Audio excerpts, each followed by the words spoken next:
Bismillahirrahmanirrahim. Assalamualaikum warahmatullahi wabarakatuh. Selamat bertemu kembali di perkuliahan online. Masih bersama saya Iman Sofik, Universitas Sains dan Teknologi Komputer atau Universitas Tekom, pada mata kuliah pengantar teknologi informasi. Ya, selamat berjumpa kembali. Bagaimana kabarnya hari ini? Semoga senantiasa dalam keadaan sehat ya. Oke, hari ini kita akan melanjutkan materi dengan topik bahasan yaitu netiquette. Ya, netiquette. Ya, mari kita ikuti bersama-sama. Ya, netiquette. Tujuan dari perkuliahan ini adalah mahasiswa memahami dan menerapkan etika dalam berkomunikasi yang memanfaatkan teknologi informasi, utamanya pada saat memanfaatkan internet dan media sosial. Ya, jadi walaupun internet itu sifatnya pribadi, ya, artinya satu dengan yang lainnya terserah mau membuka, mau mengakses apapun, tetapi pada saat nanti berinteraksi, entah itu person to person, ya, one to one ataupun one to many, perlu diatur etika dan sebagainya. Karena seperti yang kita ketahui, banyak sekali kasus-kasus atau kejadian-kejadian yang sampai dengan masuk ke ranah hukum, baik perdata maupun pidana, gara-gara kurang bijaksana atau kurangnya pemahaman tentang pemanfaatan internet. Nah, itulah kenapa kita perlu belajar seperti apakah etika yang berlaku di internet itu. Ya, kita mulai dulu dari pendahuluan. Ya, jadi internet atau ada juga yang menyebutnya dunia virtual atau dunia maya, ini merupakan sebuah fenomena dunia yang baru atau bisa dikatakan alam yang baru. Bahkan menurut James Moore tahun 85 pada sebuah artikel What is the Computer Ethic, jadi apa itu etika komputer, ya, ini terkait dengan policy vakum, ya, atau conceptual model, dan komputer adalah suatu peralatan yang logically malleable. Jadi apa yang membuat komputer ini bisa mampu berpikir, jadi ada kekosongan kebijakan. Di waktu itu tahun 85 ya, belum ada pengaturan lebih lanjut mengenai etika atau pemanfaatan internet secara umum, ya. Kemudian juga ada kekacauan konsep, artinya perbedaan wilayah dan waktu, tetapi berbagai kejahatan bisa muncul di sana. Nah, dari sini kemudian mengakibatkan bahwa ada banyak peluang untuk membangun dan memperbaiki pendidikan, bisnis, layanan pemerintahan, dan demokrasi.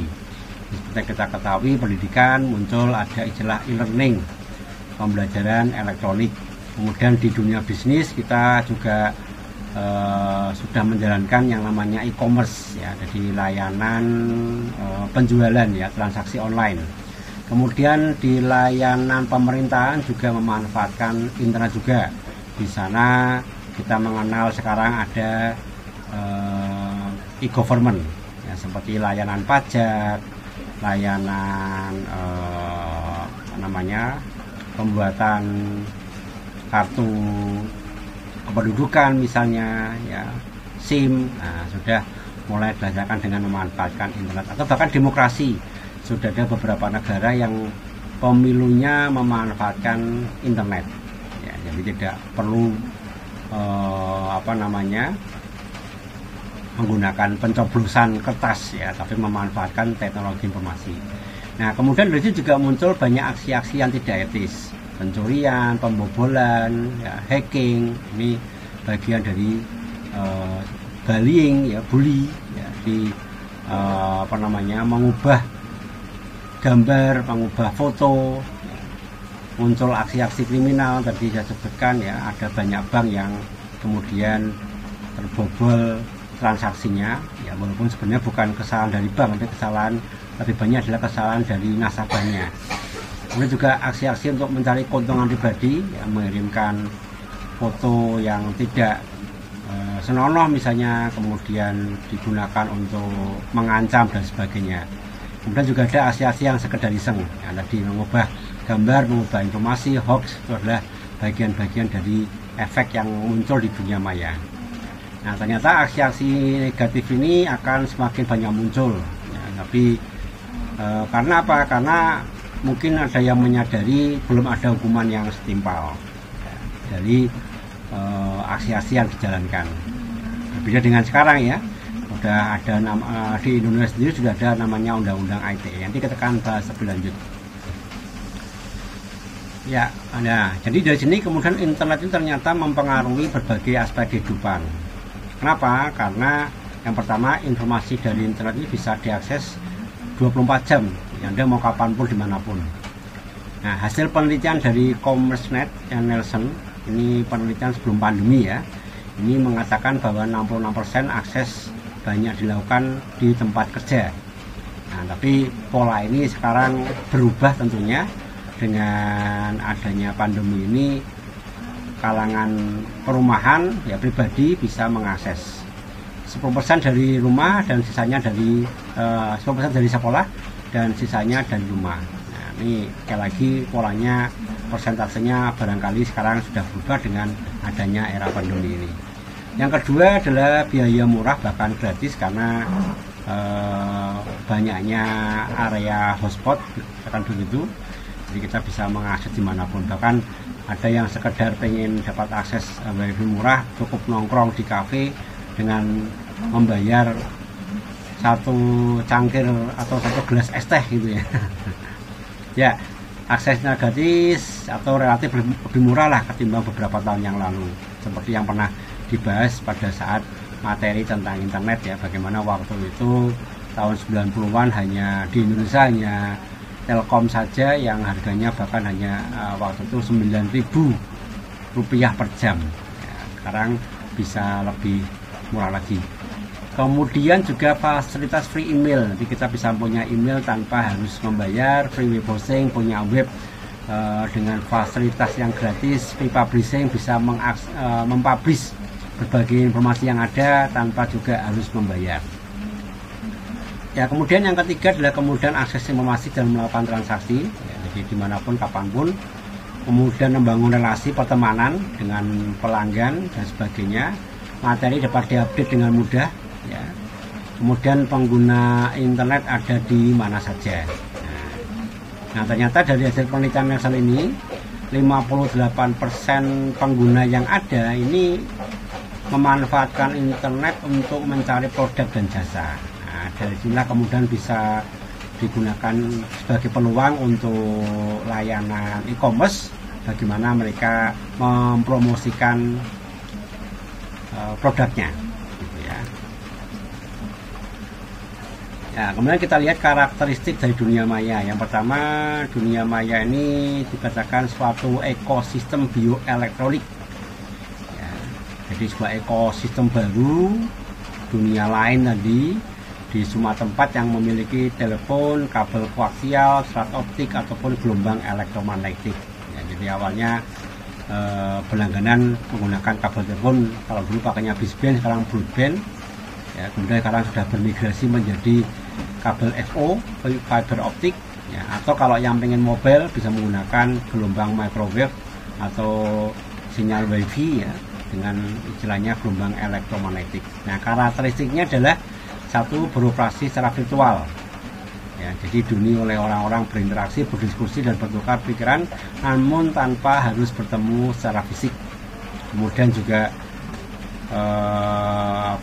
ekosistemnya bisa berubah dengan cepat, berbagai teknologi masuk ke dalamnya. Kalau dulu barangkali Facebook hanya bisa untuk bertukar pesan ya, kemudian bertambah bertukar gambar ya, sekarang ditambahkan dengan bertukar video, streaming ya, bahkan bisa untuk conference ya, conference.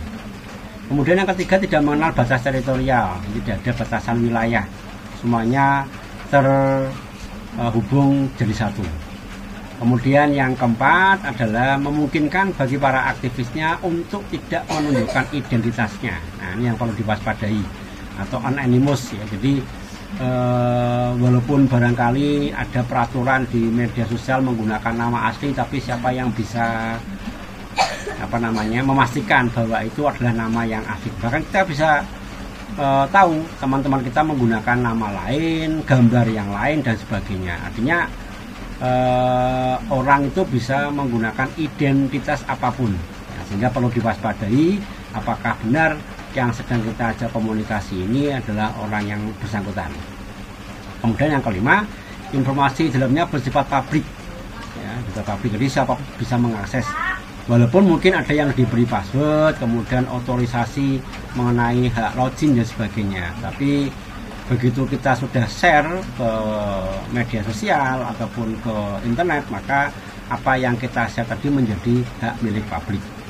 Ini juga perlu diwaspadai sehingga kekayaan intelektualitas yang kita miliki itu tidak diakui atau tidak diambil oleh orang lain dengan legal, dengan ilegal maksud saya.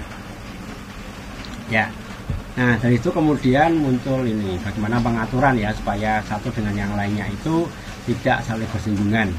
Nah, karena kita masuk ke etika. Etika berasal dari bahasa Yunani etikos yang berarti kebiasaan. Kemudian etika ini juga mencakup penerapan tentang konsep benar salah, baik buruk, dan tanggung jawabnya. Kemudian etika dalam berkomunikasi di internet disebut dengan netiquette ya, atau netiquette. Jadi net itu internet, etiket itu dari kata etika, jadi etika di dunia internet dan etika di dunia maya. Jadi netiquette memiliki fungsi yang sama dengan etiket yang ada di dalam lingkungan sosial manusia, jadi pada pergaulan sehari-hari di dunia sebenarnya ya. Jadi merupakan tata krama atau sopan santun yang harus diperhatikan dalam pergaulan agar hubungan selalu dalam kondisi yang baik, jadi tidak saling bersinggungan. Ya, jadi dari kata network dan etiket diartikan sebagai perilaku atau perilaku yang sesuai etika saat terhubung ke jaringan internet, entah itu pada saat di forum mailing list maupun pada saat kita menuliskan blog misalnya. Ya, jadi ada beberapa definisi. Yang pertama etika dalam menggunakan internet, yang kedua adalah aturan atau kebiasaan atau etika atau etiket umum yang berlaku di seluruh dunia sehingga para pelaku internet dapat dengan nyaman dalam berinteraksi di dunia maya. Ya, mungkin kita nyaman tapi orang lain tidak nyaman. Nah, supaya kedua-duanya nyaman maka perlu diatur ini ya. Ya, kenapa? Yang pertama, pengguna internet ini berasal dari berbagai negara. Jadi kita barangkali tidak tahu yang sedang kita ajak komunikasi ini siapa. Ya, walaupun satu negara bisa jadi beda suku, ya, beda wilayah, beda kepulauan. Tentunya juga mereka punya adat kebiasaan yang barangkali berbeda dengan yang kita gunakan sehari-hari. Ya, dari komunitas sehari aja kita punya sifat, cara bicara dan cara menulis dan rasa umur yang berbeda-beda ya. Pengguna internet merupakan orang-orang yang hidup dalam dunia anonymous yang memungkinkan untuk tidak menunjukkan identitasnya yang asli tadi. Kemudian ada berbagai macam sumber daya yang memungkinkan pengguna untuk bertindak tidak etis, misalnya email, penipuan, spam, ya, mengirimkan pesan terus-menerus, provokasi, ya, atau bahkan menyisipkan malware, virus dan sebagainya. Ya, kemudian pengguna internet ini juga terus bertambah, ya, dari mulai orang dewasa, orang tua, bahkan sampai anak-anak balita pun sudah memanfaatkan internet. Maka ini butuh petunjuk dan juga butuh yang namanya pengamanan. Ya, standar netiquette sendiri sudah ditetapkan oleh sebuah badan yang bernama IETF, The Internet Engineering Task Force. Jadi isinya komunitas pakar ya, kumpulan dari peneliti, perancang jaringan dan operator yang berperan dengan pengoperasian internet. Jadi mereka membuat aturan ya bagaimana berinternet secara nyaman. Nah, kemudian di Indonesia sendiri netiquette ini diadaptasi menjadi Undang-Undang Informasi dan Transaksi Elektronik atau yang sering kita mendengar dengan kata UU ITE ya, UU ITE ya, nomor 19 tahun 2016 yang sebenarnya sudah pernah disahkan sebelumnya, yaitu Undang-Undang nomor 11 tahun 2008. Dan sekarang isunya sedang digulirkan untuk diamandemen atau direvisi ya, dirubah supaya tidak mudah menjerat orang lain hanya gara-gara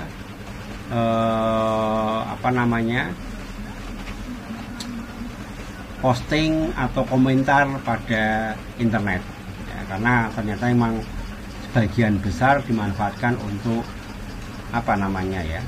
pencemaran nama baik yang paling sering dilakukan. Nah, ini akan diubah atau diamandemen sehingga tidak mudah menjerat satu dengan yang lainnya. Ya, aturan umumnya apa? Yang pertama, kita semua manusia, jadi perlakukan sebagaimana kita memperlakukan diri kita sendiri, yang tidak mau dihina, yang tidak mau diberbedakan dengan yang lainnya. Kemudian ikuti aturan seperti di kehidupan nyata. Ya, jadi apa yang Anda terima di kehidupan nyata, yaitu juga yang Anda coba terapkan di dunia online. Misalnya pada saat berkirim kabar ya, misalnya ya awali dengan salam, kemudian tunjukkan identitas Anda, perkenalkan dulu, baru kemudian penutup dan sebagainya. Ya, kemudian yang ketiga, ingatlah tempat di mana Anda berada ketika sedang online. Jadi kalau kita berada di Indonesia, tentunya hukum yang ada di Indonesia perlu kita perhatikan. Kemudian hormatilah orang lain ketika Anda sedang online, sama seperti dunia nyata di mana orang berinteraksi dengan bertatap muka atau berkomunikasi melalui telepon. Etika dan peraturan yang disepakati bersama harus diikuti. Internet adalah salah satu bentuk komunikasi lainnya di samping cara di atas, dan itulah mengapa etiket ini perlu dibuat. Jadi sekali lagi, internet itu hanya jalan ya, sedangkan aturan dan sebagainya tentunya sesuai dengan kehidupan yang kita laksanakan sehari-hari di dunia nyata. Nah, melihat itu, maka untuk komunikasi ini ada dua macam yang nanti Prof diperhatikan. Jadi ada one-to-one communication, ada one-to-many communication. Kita lihat apa itu one-to-one. Ya, jadi yang dimaksud dengan one-to-one communication adalah kondisi di mana komunikasi terjadi antar individu, face to face, walaupun tidak selalu diartikan harus bertatap muka gitu ya. Tapi komunikasi kita jalankan secara individu. Contoh yang paling mudah adalah email. Jadi pada waktu kita mengirim email, ya itu adalah komunikasi yang sifatnya one-to-one.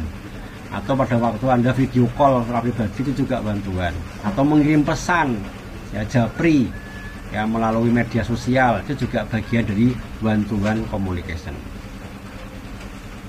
Ya, apa aturan umumnya? Yang pertama adalah jangan terlalu banyak mengutip. Ya, di mengutip itu mengatakan informasi dari A, informasi dari B, berdasarkan informasi dari C misalkan. Nah, ini artinya menggunakan kutipan atau membawa serta orang lain ke dalam percakapan yang kita lakukan ya, dengan orang yang lain. Kemudian perlakukan email secara pribadi. Ya, jadi artinya apa yang dikirimkan orang kepada kita, ya berarti artinya informasi itu hanya kita saja yang miliki. Jangan kemudian diumbar kepada orang lain tadi. Jadi kalau tadi mengambil sumber orang lain untuk dibicarakan, ya kalau ini sebaliknya, berarti apa yang kita miliki jangan diumbar ke pihak lain. Nah, contoh ini pernah terjadi kasusnya, yaitu pada sebuah rumah sakit ya, ada yang komplain mengenai perlakuan di sebuah rumah sakit, kemudian dia meng-email kepada sahabatnya. Nah, sahabatnya ini pengen menolong, tapi dengan cara meng-share kejadian tadi ke media sosial. Nah, padahal sifatnya pribadi tadi. Efeknya apa? Efeknya rumah sakit merasa tidak terima, pencemaran nama baik dan sebagainya sampai ke ranah hukum. Ya, jadi ya kalau memang kita mau komplain ke seseorang, ya sebaiknya kepada pihak yang memang berkompeten ya, jadi langsung ke pihak tersebut, atau mungkin ke departemen tertentu barangkali, atau kementerian tertentu, atau mungkin ke lembaga tertentu, Kominfo misalnya, berkaitan dengan hal ini. Kemudian yang ketiga, hati-hati dalam penggunaan huruf kapital ya. Jadi huruf kapital digunakan hanya untuk misalnya penyebutan nama ya, jadi karakter atau huruf pertama pada nama, karakter pertama pada nama kota atau nama jalan misalnya. Jangan semuanya kemudian kapital semuanya. Jadi penulisan atau penggunaan huruf kapital pada sebuah pesan itu menandakan seorang sedang emosinya tinggi. Jadi kita yang membaca seolah-olah kayak dibentak-bentak begitu ya, kayak dimarahi. Ya, kemudian keempat, jangan membicarakan orang lain, tadi sama kayak yang atasnya ya. Jadi usahakan jangan gibah lah begitu ya. Kemudian jangan menggunakan CC ya. Jadi kalau memang ini sifatnya pribadi ya tuh aja kepadanya Anda sebutkan. Hindari penggunaan karbon copy pada email. Di CC itu pihak kedua ya. Ya, ketiga sorry. Pihak ketiga yang dilibatkan. Jadi seolah-olah nggak penting. Tembusan. Ya, kecuali kalau ini memang formal legal di sebuah instansi yang Anda perlu memberitahukan kepada pihak atasan tapi suratnya kepada yang lainnya. Tuh. Tapi kalau sifatnya pribadi sebaiknya langsung kepada. Ya, kemudian yang berikutnya ada one to many communication. Nah, di one to many communication ini komunikasi dengan banyak orang, ya, dengan banyak orang. Contohnya adalah komunikasi di dalam grup, entah itu grup media sosial, ya, atau milis, ya, atau news group, ya, yang di sana banyak orang yang bisa membaca misalnya. Nah, ini perlu perhatikan. Yang pertama adalah Anda perlu pahami dulu lingkungan komunikasi sebelum publish. Jadi ini media sosial, grupnya grup apa ini? Oh, grupnya tentang misalnya hobi. Nah, maka jangan kemudian Anda spam atau Anda postingan menawarkan produk misalnya. Ya, biasanya produk itu diberikan hanya di hari-hari tertentu misalnya, ya taati. Kalau memang itu di hari tertentu ya berarti Anda hanya boleh publish tentang produk di hari-hari tertentu ya, bukan berarti Anda promo, Anda sebagai seorang penjual pengen dapat laba yang tinggi, Anda broadcast ke semua grup tanpa membaca aturannya terlebih dahulu. Kemudian yang kedua, tidak menyalahkan moderator ya, walaupun ada anggota yang melakukan kegiatan tidak melanggar aturan yang sudah ditetapkan. Cukup Anda laporkan saja tanpa perlu kemudian menyalahkan moderator. Wah, moderatornya ini enggak tanggapi, moderatornya mana ini, ya, dan sebagainya. Nah, ini cukup laporkan saja. Ya, biasanya ada fungsi laporan atau kalau perlu dikasih tanda pada artikel ataupun postingan yang dilakukan oleh anggota yang menyalahi aturan tadi, kemudian kirimkan ke pengurus atau ke adminnya. Kemudian berhati-hati dengan kata-kata yang akan ditulis, jadi pastikan membuat kalimat yang tidak kontroversi begitu ya. Kemudian yang ringkas, jadi postinglah yang ringkas, jangan terlalu banyak teks atau paragraf yang Anda sertakan. Buat subjek lain sesuai aturan yang kesepakatan, jadi perihalnya tentang apa. Jangan buat postingan yang berbau pemalsuan atau lelucon yang tidak pada tempatnya ya, jadi lihat situasi begitulah ya. Nah, ini tadi yang saya katakan, jangan melakukan posting iklan kecuali memang diperbolehkan. Jadi kalau ada grup-grup yang memang agak bebas ya, tapi ada juga yang hanya untuk kegiatan tertentu ya, atau barangkali untuk hal-hal tertentu misalnya kayak pemasaran, ini boleh dilakukan pada hari-hari tertentu saja. Ini perlu diperhatikan. Kemudian usahakan melakukan signature atau tanda tangan pada setiap postingan, sumbernya ya, dari sumbernya dari mana. Kalau emang itu dari diri sendiri ya, tambahkan informasinya. Kemudian jika ada perselisihan antar anggota, lakukan debat secara one to one communication ya, jadi kalau anggota yang mungkin melanggar tadi silakan di di inbox gitu ya, di privat japri ya, ada kesalahan atau ada pelanggaran di sini sebagainya. Kemudian hindari personal attack, jadi mengata-ngatai, membuli tapi berdasarkan pribadi yang ada. Misalnya taruhlah yang bersangkutan ternyata orangnya misalnya agak besar gitu, gendut ya misalkan. Gendut misalkan ya, atau mungkin orangnya hitam dipanggil dengan nama-nama yang mungkin tidak mengenakan misalnya dan sebagainya ya. Kemudian tidak mengirim teks yang berbau seksual dan rasialis ya, mengatakan dari suku mana, negara mana misalkan ya. Kemudian tidak ketika harus menyimpang dari topik ya, jadi pada saat topiknya itu sedang membahas sesuatu, ya sebaiknya kita ngikutin dulu. Jangan sampai Anda mengirimkan artikel, postingan atau kalimat di saat sedang hangat-hangatnya membicarakan topik tertentu.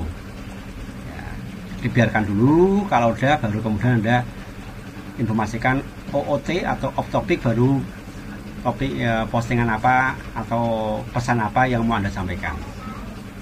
Ya, sumber tadi ya, sumbernya harus jelas dari mana. Kalau memang itu bukan dari diri kita sendiri, pastikan bisa dari link, bisa dari alamat website, bisa dari kiriman WA yang lain barangkali ya, biar kalaupun misalkan ada kekeliruan tidak kita yang disalahkan. Kemudian hati-hati terhadap informasi atau berita hoax.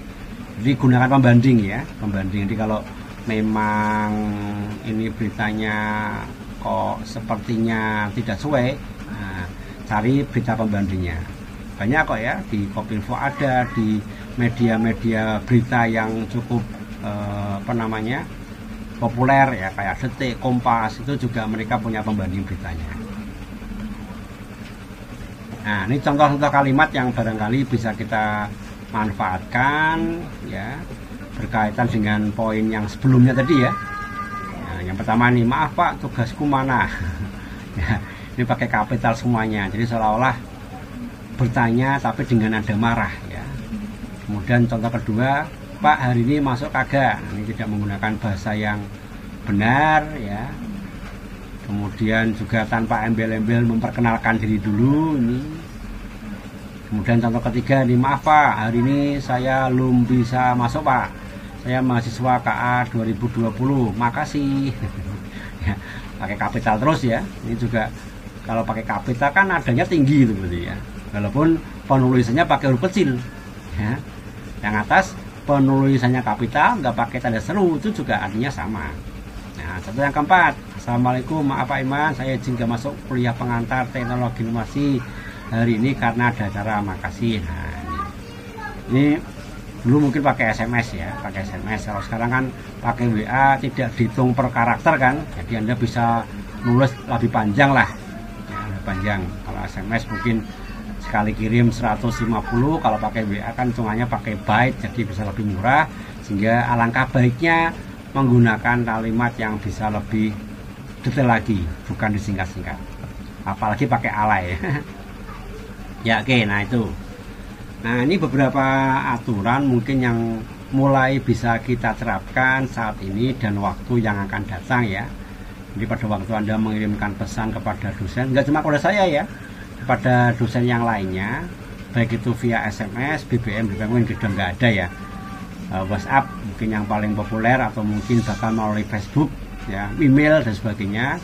Yang pertama adalah perhatikan waktu ya, perhatikan waktu. Jadi pastikan Anda mengirim pesan pada saat hari dan jam kerja. Oke, walaupun sekarang atau saya pribadi ya, saya nggak menutup kemungkinan untuk jam kapanpun ya, jam kapanpun insya Allah pasti saya balas ya, walaupun mungkin tidak bisa fast respon. Tetapi alangkah baiknya untuk pertama kali Anda mengenal dosennya ya, gunakan jam kerja ya. Umumnya jam kerja ya pagi, dari mulai jam 8 sampai dengan jam 4 sore, atau kalau kita ada yang kuliah malam mungkin bisa sampai jam 9 lah begitu ya. Nah, selainnya itu mungkin bisa dikontrol dulu, ditahan dulu, besok pagi bisa dikirimkan untuk pemulaan. Tapi kalau Anda sudah mengenal ke dosennya untuk jangka waktu yang lebih lama, nah mungkin bisa dikirimkan sesuai dengan kesepakatan bersama begitu ya. Oke, kemudian gunakan bahasa yang baik dan benar. Sebaiknya menulis menggunakan bahasa yang mudah dimengerti, keperluannya dengan jelas dan singkat, tidak menggunakan bahasa alay. Dulu pernah tren ya, jadi pakai huruf dan angka, hurufnya dibolak-balik gitu. Ya, kemudian ucapkan salam ya, kalau yang beragama muslim, assalamualaikum misalnya. Kemudian kalau yang non muslim bisa gunakan sapaan selamat pagi dan seterusnya. Sebaiknya jangan disingkat ya, assalamualaikum pakai as saja, ASS. Wah, itu kan artinya bokong, artinya pantat ya. Nanti persepsi dosennya bisa, apalagi dosennya bisa bahasa Inggris misalnya, as bu, kan nanti persepsinya diartikan sudah lain lagi. Ya, ketika saja assalamualaikum itu doa Jadi kalau doa ya sebaiknya ucapkan dengan sesuai dengan kaidah doanya, bukan disingkat-singkat. Nah, yang terakhir ucapan maaf dan akhiri dengan terima kasih. Ya. Oke, contohnya yang bawah ini, Assalamualaikum, saya Febrian, mahasiswa KGP 062. Nah, sebutkan nama ya, sebutkan nama sama kelasnya. Karena tentunya dengan sekian banyak mahasiswa tidak semuanya dicatat dan dikasih nama ya. Selalu pastikan Anda menuliskan nama dan kelasnya. Maaf Pak, saya mau menanyakan apakah Bapak besok ada waktu untuk bimbingan skripsi. Terima kasih. Nah, gitu ya kira-kira ya. Nanti kalimat yang lainnya bisa Anda aturlah, yang penting diawali salam, sebutkan identitasnya, kemudian keperluannya apa, akhiri dengan terima kasih ya. Oke. Ada yang lain? Nah, ini gitu Pak ya. Oke. Nah, ini beberapa kasus pelanggaran etika dalam media sosial. Yang pertama, yang paling banyak ini pelanggaran hak kekayaan intelektual atau HKI. Jadi informasi yang di-share, nah, ini sebaiknya digunakan sumbernya. Karena kalau tidak Anda tempatkan sumbernya, artinya ini akan dianggap itu adalah Anda yang menulis. Padahal bukan ya, bukan berarti Anda yang, bukan pasti Anda yang menulisnya ya. Oke, kemudian pencemaran nama baik ya, di mengata-ngatai orang dan sebagainya. Penipuan online ya banyak ya, kayak SMS Anda memenangkan hadiah, silahkan klik link ini misalkan, atau silakan kontak nomor telepon sekian-sekian. Nah, ini hati-hati ya. Kadang-kadang kita merasa wah dapat hadiah yang besar, kemudian tidak kita cek dulu, nggak pernah kirim kuis, nggak pernah kirim sayembara apapun, tiba-tiba kok dikirimi menang, ini kan aneh ya. Jadi perlu diperhatikan. Spam ya, dikirimi berita terus menerus, berita yang sama terus menerus ya. Penawaran, banyak-banyaknya penawaran ya, penawaran. Bullying ya, jadi mencemooh orang lain di dunia internet. Penyebaran berita hoax yang tidak pasti, membajakan akun ya, ini banyak terjadi di media sosial ya. Phishing, jadi phishing itu menipu ya, jadi membuat media sosial ataupun membuat website palsu yang seolah-olah sama dengan website yang aslinya ya. Pernah sering terjadi ya, kebanyakan perbankan, kemudian toko online itu banyak. Facebook juga demikian, jadi akun-akunnya di cloning, jadi akun yang aslinya aman, tapi dia punya akun yang palsu ya, yang digunakan nanti untuk menipu orang lain lagi, minta pulsa, minta uang dan sebagainya. Pencurian identitas ya. Kemudian yang terakhir adalah cybercrime. Nah, ini contoh-contoh bagaimana pelanggaran etika di media sosial. Nah, ini sekarang kita lihat hukumannya berdasarkan Undang-Undang ITE nomor 19. Jadi nanti biar tahu seperti apa hukuman yang ada di Indonesia, utamanya manakala kita melanggar peraturan yang ada di Undang-Undang ITE. Yang pertama, melanggar kesusilaan ya. Masih ingat kasusnya Gisel? Nah, ini masuk ke ranah ini ya, saya ini. Jadi penjara paling lama 6 tahun, denda paling banyak 1 miliar. Paling banyak ya, bukan paling sedikit ya, paling banyak ini ya. Kemudian perjudian, nah, dia membuat situs dadu misalnya. Nah, ini sama, penjara paling lama 6 tahun atau denda paling banyak 1 miliar ya. Ini 2. Kemudian apa lagi? Penghinaan atau pencemaran nama baik ini. Nah, ini pidananya adalah 4 tahun paling lama, denda paling banyak 750 juta. Pemerasan yang ingin mengancam, jadi kalau Anda merasa ada mengancam bisa dilaporkan. Ini penjara 6 tahun, denda 1 miliar. Pemerasan. Lagi berita hoax nih. Nah, ini kalau Anda terbukti menyebarkan berita palsu, berita bohong ini ya, ini penjara 6 tahun ya, 6 tahun, dendanya 1 miliar. Kemudian menyebarkan kebencian ya, permusuhan ya, berdasarkan suku, agama, ras ya, sara, maka ini juga dendanya 1 miliar atau penjara 6 tahun. Nah, itu beberapa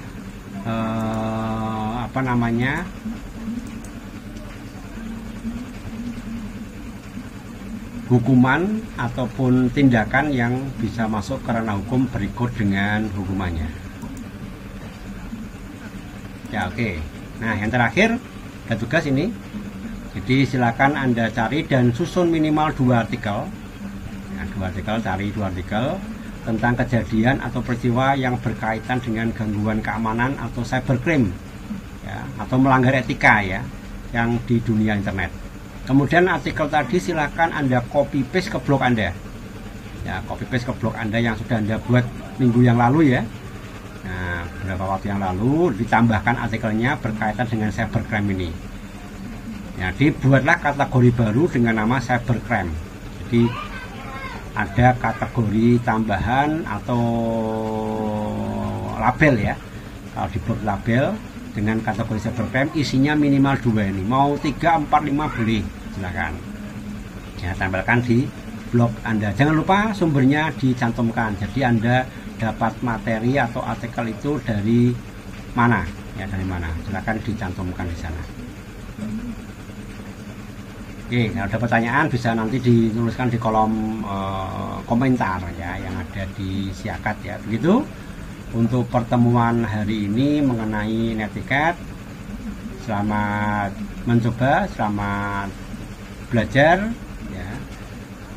Jangan lupa untuk presensi menggunakan review yang ada di Siakat. Reviewnya yang terbaik ya, begitu. Terima kasih atas perhatiannya, selalu jaga kesehatan, prokesnya. Ketemu lagi pada pertemuan yang akan datang. Saya akhiri, jangan lupa like and subscribe. Wassalamualaikum warahmatullahi wabarakatuh.